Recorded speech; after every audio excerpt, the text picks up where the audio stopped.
कहाँ की मीट रही और क्या कुछ समस्याएं जो किस तरह का ताना बाना जो है वो आपके समक्ष कठुआ का रखा गया। आज 8 अक्टूबर को इलेक्शन डिक्लेयर हुए थे असेंबली के, और उसके बाद एमएलए बनने के बाद जो पहली मीटिंग रखी थी, introductory meeting with all district officers, तो उसमें जो वाइटर सेक्टर हैं उनको भी रिव्यू किया गया, और जो बाकी हमारे सेक्टर हैं right from PWD to rural development and सारे डाउन द लाइन सभी का रिव्यू किया, और सभी डिस्ट्रिक्ट ऑफिसर आए हुए थे मीटिंग में। और एक ब्रीफ बड़ा ज़रूरी था कि पता चले कि क्या ग्राउंड पे हो रहा है, एंडिंग मार्च में हमारी क्या उपलब्धियां रही और इस साल हमने क्या क्या प्लान में रखा हुआ है। वो थोड़ा सा एक ब्रीफ बड़ा ज़रूरी था, उसके लिए आज ये मीटिंग रखी गई थी। सर, क्या देखते हैं कठुआ जिला जो है अलग अलग तरह की समस्याएं हैं, शहरी इलाके की समस्याएं कुछ अलग हैं, रूरल की अलग हैं, तो किस तरह से फ्यूचर कोर्स ऑफ एक्शन जो है वो रहेगा ताकि लोगों को बेटर फैसिलिटीज। इसमें देखा जो हमारा एनुअल एक्शन प्लान है सभी डिपार्टमेंट्स का, उसको इम्प्लीमेंट कर रहे हैं सारे डिपार्टमेंट्स, और मुझे लगता है कि मार्च तक जो फिजिकल फाइनेंशियल अचीवमेंट सारी हो जाएगी। अच्छे तरीके से हमारे जो रोड मैकेडमाइजेशन के काम हो रहे हैं, PWD सेक्टर अच्छा काम कर रहा है, बाकी भी अच्छे काम कर रहे हैं। रूरल डेवलपमेंट में मैंने देखा कि 35-40% अचीवमेंट हो गई डिस्पाइट की इलेक्शन थे, और आने वाले दिनों में मुझे लगता है 100% अचीवमेंट कर लेंगे, चाहे वो ग्रामीण और शहरी इलाकों में हाउसेज हों, PMAY के हाउसेज हों, रोड के काम हों, बिल्डिंग के काम हो। कुछ डिपार्टमेंटल बिल्डिंगें बन रही हैं, जिस तरह शीप हस्बेंड्री या हस्बेंड्री की बिल्डिंगें हैं, उनकी अपग्रेडेशन हो रही है। कई जगह लाइफ स्टॉक डेवलपमेंट अफसरों की बिल्डिंगें पुरानी थी, जर्जर थी, उनका काम हो रहा है। और कई जगह हमारे जो प्राइमरी हेल्थ सेंटर थे, रेंटेड बिल्डिंग में थे, वो गवर्नमेंट ने उनको न्यू जो प्राइमरी हेल्थ सेंटर NTPHC जिनको कहते हैं, वो बिल्डिंगें अपनी बना रही हैं ताकि अपना एक इंफ्रास्ट्रक्चर तैयार हो और लोगों को अच्छी बेहतर सुविधाएं मिल सकें स्वास्थ्य के रिलेटेड। सर, ब्लैक टॉपिंग की बात करें तो शहर में जगह जगह जो है ब्लैक टॉपिंग की जरूरत है, खड्डे पड़े हुए हैं, तो उस पर जो है किस तरह से जो है कठुआ विधायक कब कार्रवाई करेंगे? देखिए, इसमें ऐसा है कि काफ़ी कामों के टेंडर हो चुके हैं और कईयों के टेक्निकल बिड्स खुल गई हैं, और उसके बाद आपको पता है कि फाइनेंशियल बिड्स खुलती है और उसके बाद टेंडरिंग होती है, अलॉटमेंट होती है। और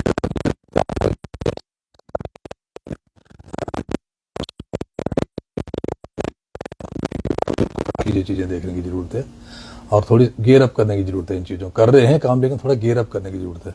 गेयर अप करेंगे, और ख़ास करके मैंने जो कठुआ टाउन का सैनिटेशन का मैंने इलेक्शन में भी कहा था कि वो कल भी मुझे को 11 बजे भी दोपहर तक देख रहे थे कि गंदगी के ढेर थे पंजाब नेशनल बैंक के बाहर, और हमारा डॉक्टर जीवनानंद जी के कम्प्लेक्स उसके बाहर गंदगी के ढेर थे, जानवर वहाँ फिर रहे हैं, सारे लिफाफे पड़े हुए हैं, बुरी हालत। और वार्ड नंबर 13 और वार्ड नंबर 10 का वो मैंने पर्टिकुलरली CEO साहब को कहा कि आप जो बाकी उनको मुश्किलें हैं, जो मैन पावर उनके पास 20 साल पहले थी म्यूनसिपैलिटी के पास जब टाउन एरिया थी, वही मैन पावर है और कोई बढ़ाई नहीं गई है। लेकिन मैंने कहा कि जितने भी अवेलेबल रिसोर्सेज हैं, चाहे ह्यूमन रिसोर्सेज है, मटीरियल रिसोर्सेज हैं, कम से कम अपना जो मेन रोड है उसको तो प्रायोरिटी में डेली साफ़ करना चाहिए, और कोशिश होनी चाहिए कि सुबह सवेरे सूरज चढ़ने से पहले साफ़ हो जाए। तो मैंने 1-2 जगह की मिसाल दी कि वहाँ कैसे वो म्यूनसिपल बॉडीज़ अपना अच्छा काम करती है। मैं पिछले अगस्त में गया था गंगटोक सिक्किम में, वहाँ मैंने ये देखा कि रात को सारे लोग जो अपने होटल वाले भी, हाउस होल्ड लोग भी अपनी गली के बाहर काले पॉलीथीन बैग में अपना सामान डाल के और कलेक्शन सेंटर पे छोड़ देते हैं, और सवेरे सभी गाड़ियाँ जो म्यूनसिपैलिटी की हैं सवेरे रात को 12 से लेके सवेरे 5 बजे तक वो काम करते हैं, बाकी पूरा दिन म्यूनसिपैलिटी वाला कोई तो उसको सैनिटेशन का नेशनल लेवल अवार्ड भी मिला, और सबसे जो क्लीनेस्ट स्टेट है वो अभी हमारी इंडिया में सिक्किम है। तो उस टाउन को देख के मैं हैरान हो गया कि वहाँ कहीं गंदगी नहीं, कुछ नहीं। और वहाँ एक जो सिटी मॉल है, वहाँ गांधी चौक है, वहाँ वो इतना साफ़ सुथरा बनाया कि लोग वहाँ गाड़ियों की आमदरफ्त तो वहाँ बंद है, तकरीबन 2 किलोमीटर का बाजार है, और इतना साफ़ सुथरा रखा है। जो काफ़ी चाय बेचने वाले भी हैं वो कस्टमर को देते हैं चाय और कहते हैं जनाब पी के, तो उन्होंने खुद झोला पकड़ा होता है कि जनाब पी के खाली हमें वापस दे दो। इतना उन लोगों में वो मतलब मोटिवेशन लेवल है। और इस तरीके की चीज़ें हम जो हमारे कठुआ के शहरवासी हैं, जब बाकी लखनपुर के नगरी के, उनमें भी वैसी सोच हो कि हम भी गंदगी ना डालें, जहाँ जहाँ डेजिनेटेड हमारे डस्टबिन है वहाँ अपना कूड़ा करकट डालें। नहर का मैंने जिक्र किया, नहर का देखो कि शिवानगर से, पटेल नगर से लोग उठ के आते हैं सवेरे, 4-4, 5-5 थैले पकड़े होते हैं, वो सारा नहर में इवन फटे पुराने कपड़े रजाइयाँ तक फेंक देते हैं लोग, और वो लोग कर रहे हैं जो पढ़े लिखे, जिनको हम कहते हैं कि जो सिविलाइज लोग हैं। तो मेरी आपके माध्यम से उनसे भी रिक्वेस्ट है कि सिर्फ हमारा काम वोट लेना ही नहीं है, MLA बनना ही नहीं है, हम सभी एक जागरूक सिटीजन बने और अपनी अपनी जिम्मेवारी समझे, तभी हमारा शहर खूबसूरत होगा। सिर्फ 20-25 लोगों का काम नहीं है शहर को साफ करना, हम सभी की जिम्मेवारी है कि हम अगर वेस्ट पैदा करते हैं उसको डिस्पोजल भी, उसकी भी हमारी अच्छी जिम्मेवारी है। और म्यूनसिपैलिटी को भी बड़ी ज़रूरत है काम करने की, बहुत उनमें लैकुने हैं, वो भी थोड़ा। ट्रैफिक व्यवस्था भी काफी डीरेल हो चुकी है, बहुत समस्या लोगों को आती है, चाहे वो सुबह का समय हो या शाम का समय हो। उनसे ट्रैफिक विभाग से या जिला इंतजामिया से किस तरह से? इसमें एक तो पार्किंग के लिए हमारे पास स्पॉट्स नहीं है। एक पार्किंग के लिए मल्टी टायर पार्किंग, उसका भी आज जिक्र हुआ, उसका काम रुका हुआ था, वो भी हम शुरू करवाने जा रहे हैं आने वाले दिनों में। और उसके साथ साथ जो ट्रैफिक का और पुलिस का एक अलग से मीटिंग करेंगे कि ट्रैफिक मैनेजमेंट कैसे किया जाए, कैसे ट्रैफिक को डाइवर्ट किया जाए। उसमें मैं आप लोगों से सुझाव मांगा, मीडिया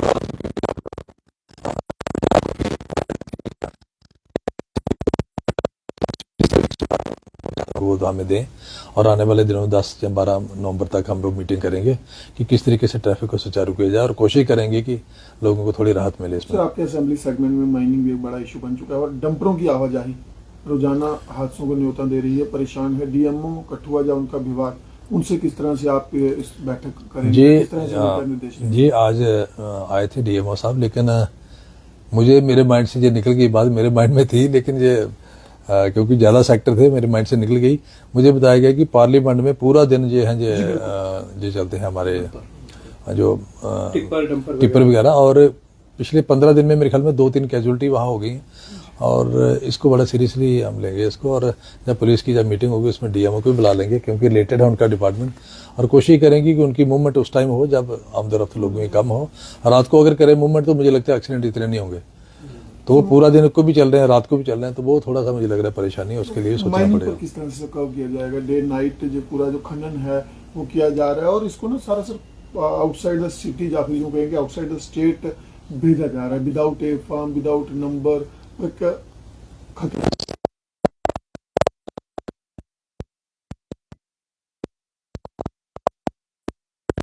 आपके साथ हम साइड पे भी जाएंगे कि क्या हो रहा है, एक्चुअली क्या हो रहा है, और जो बाकी लोग हैं स्टेक होल्डर उनसे भी राय लेंगे कि कहाँ क्या क्या त्रुटियां हैं और किस तरीके से दूर कर पाएंगे। क्योंकि माइनिंग का मुझे इतना भी नॉलेज नहीं, मैं कहूँगी ये कर देंगे, जैसे थोड़ा आइडिया लग जाएगा क्या है तो फिर देखेंगे क्या उसके रिमेडियल में लिया जा सकते हैं। सर, आईएसबीटी बनाया गया करोड़ों रुपए खर्च करके लोगों की, कठुआ शहरवासियों की सुविधा के लिए। वहां पर आए दिन देखते तो नशीले पदार्थ ही मिलते हैं, वहां पर नशे करने वाले ही पाए जाते हैं। तो फिर वो करोड़ों रुपए खर्च किए, क्या विधायक उस पर कोई कार्रवाई करेगी कि वहां पर सुचारू रूप से बसें रुके? डीसी ज्यादा होना तो नहीं उधर। इसका ये है कि मेरी पिछले दिनों मैंने कठुआ विकास मंच से भी मीटिंग की, और इस बारे में मैंने उनसे, क्योंकि उन्होंने टेकअप किया था पहले ये मसला, और आईएसबीटी बना है लेकिन गाड़ी कोई रुकती नहीं। मैं भी जहाँ से अप डाउन जब जम्मू करता था तो 2-2 घंटे हम कालीबड़ी खड़े रहते थे, कोई गाड़ी वाला रोकते नहीं, गाड़ी खाली भी हो तब नहीं रोकते थे। मैं पर्सनली फील करता हूँ इस प्रॉब्लम को, और मैं इंश्योर करूंगा कि आईएसबीटी फंक्शनल हो। और अनफॉर्चुनेटली वहाँ 1-2 दुकानें शराबों की भी खुल गई हैं, तो वो बड़ा अनफॉर्चुनेट है, लेकिन यह है कि आईएसबीटी को हम ऑपरेशनलाइज करेंगे आने वाले दिनों में, ये आपको मैं श्योर करता हूं। गवर्नमेंट स्कीम्स की सैचुरेशन पे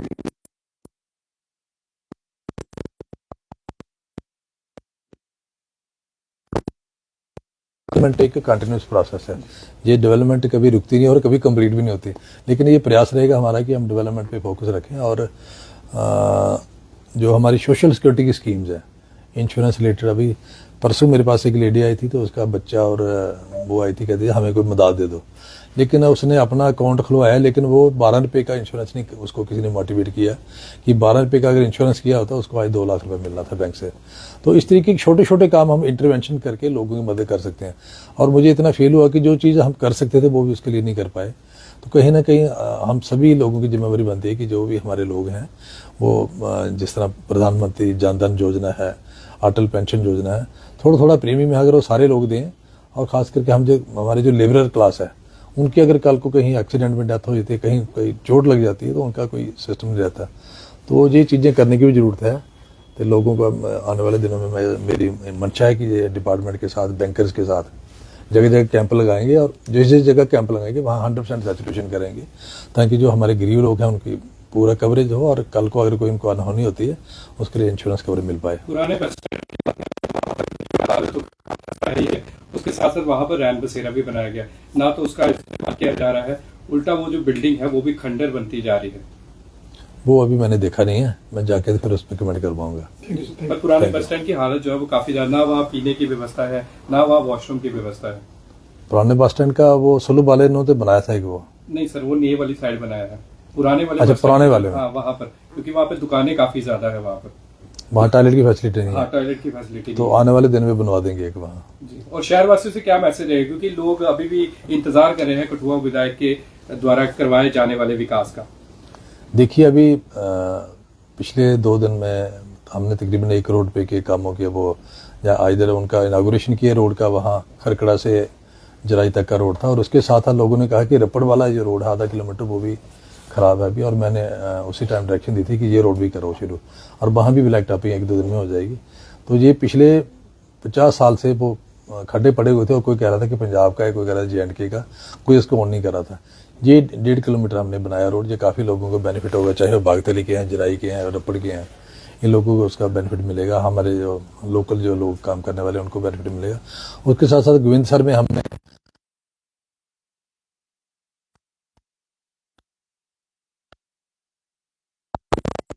बाकी जो काम है, जिस तरह हमारा नगरी मंडल है, लखनपुर मंडल है, वहाँ जो जो काम है हम उसके आने वाले दिनों में इनागुरेशन करने जा रहे हैं। सर आखिरी सवाल रहेगा, आप जब कैंपेन के लिए भी निकले थे तो हटली की अगर बात करें तो वहां पर जो है सड़कों की हालत, रोड्स की काफी ज्यादा खस्ता है, तो वहां पर भी आपको भर भर के लोगों ने वोट दिए थे। तो उन लोगों का कहना था कि आज तक कोई भी नुमाइंदा जो है हमारी समस्या सुनने नहीं आया, और ना ही हमें जो है उसका कोई हल होता है।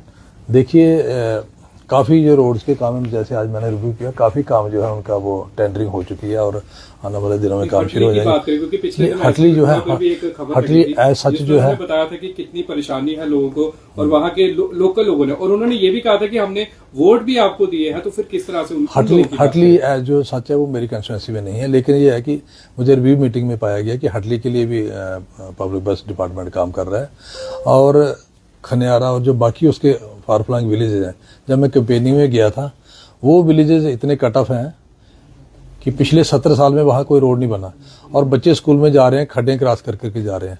और मेरा नवंबर में ही मेरी मंशा है कि उन जगहों में जाऊंगा, और अगर जैसे मेरा CDF आता है पटली मोड़ से हो रहे हैं, वहां पर क्या विधायक स्वयं इनिशिएटिव लेके PWD डिपार्टमेंट को फोन करके क्या थोड़ी सी ब्लैक टॉपिंग करवा नहीं सकते? देखिए ऐसा है, वहाँ नेशनल हाईवे वालों ने वहाँ रोड शुरू किया था काम, फिर बंद कर दिया, फिर दोबारा 2-4 दिन से शुरू किया है। वो एक इनकी अलग से मीटिंग करेंगे नेशनल हाईवे वालों के साथ कि क्यों आपने काम रोका हुआ, और लोगों को इतनी परेशानी हो रही है, 2-2 किलोमीटर वो आगे ग्रैंड प्लाजा से होकर आना पड़ रहा है, और जो बीच में कई बार खोल देते हैं वो भी टूटा फूटा, अगर उसको चलाना ही है थोड़ी देर के भी चलाना, तो उसको ब्लैक टॉपिंग करने में मुझे लगता है कोई हर्ज नहीं होना चाहिए। वो भी मुझे लगता है कि नेक्स्ट वीक में एक मीटिंग कर लेंगे उनके साथ, और इसको करवा लेंगे। दीपावली पर शहरवासियों के लिए क्या संदेश रहेगा, कुछ ही दिन बचे हैं दीपावली के?